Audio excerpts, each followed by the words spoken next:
Astronomy and the Night Sky, brought to you by Ancient and Medieval Adventures at the Museum of Antiquities. Welcome everyone. Thank you so much for joining us today. On this Astronomy and Night Sky presentation, we will be exploring outer space and learn about how ancient civilizations understood the cosmos. What you will learn today will be out of this world. Imagine that it's 5,000 years ago and you are alive. Clocks and modern calendars have not yet been invented. How would you know what time it is? Do you know when your birthday is? Would you know if it's a week away?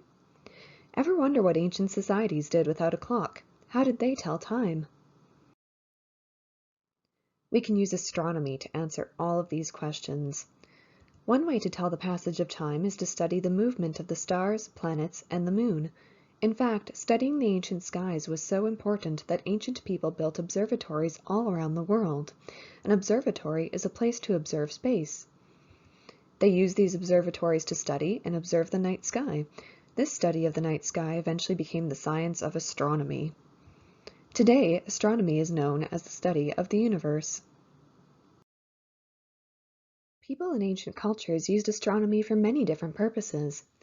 They used it to know when to plant and harvest crops. They used astronomy to determine the seasons, an important factor in knowing when to plant crops and in understanding the length of the year. They also used it to figure out whether it would be safe to travel. There had to be a nearly full moon present since it would be the only lighting for nighttime travel. Finally, it can be used to explain and understand nature and the passage of the seasons. We know what astronomy was used for generally, but this might look different for all ancient civilizations that made use of astronomy. Let's explore astronomy within ancient societies, beginning with ancient Chinese astronomy.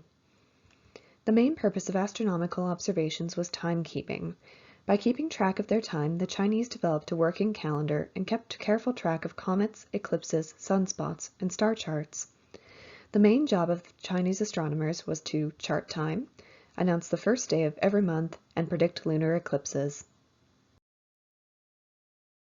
Now let's talk about some theories that ancient civilizations had about the universe. The Ptolemaic theory about the universe was the most popular theory in the West for 1,500 years. In the Ptolemaic system, the planet Earth was the center of the universe, and all of the other planets and the Sun revolved around it. This theory was developed in 150 CE by Ptolemy, a Greek astronomer. Using earlier astronomical knowledge and some mathematical calculations, Ptolemy eventually wrote a book about this theory. However, this theory was proven wrong by Nicholas Copernicus in 1543 CE. Next, let's talk about astronomy during the Golden Age of Islam. The measurement of celestial distances became increasingly accurate due to Islam's tradition of academic pursuit, building on the knowledge and discoveries made earlier by ancient Greek and Near Eastern scholars.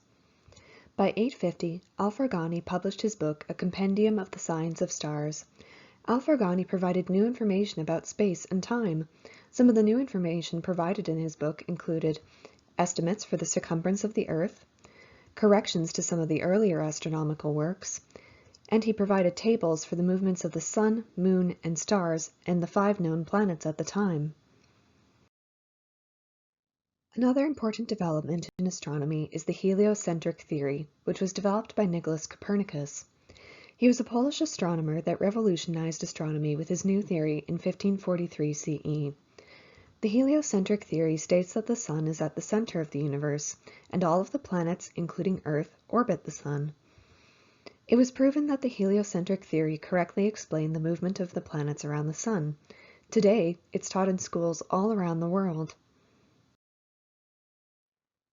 The heliocentric theory was proven correct using telescopes.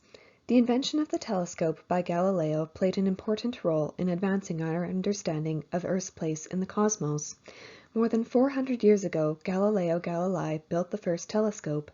He used the telescope to study space and make important discoveries, such as craters and mountains on Earth's moon, 4 of Jupiter's moons, and sunspots on the Sun and the phases of Venus. Since then, scientists have used telescopes to make most astronomical observations and discoveries. Thank you for listening. We hope you enjoyed this lesson on astronomy and the night sky. Please check out our other lessons at Ancient and Medieval Adventures Online. Thank you.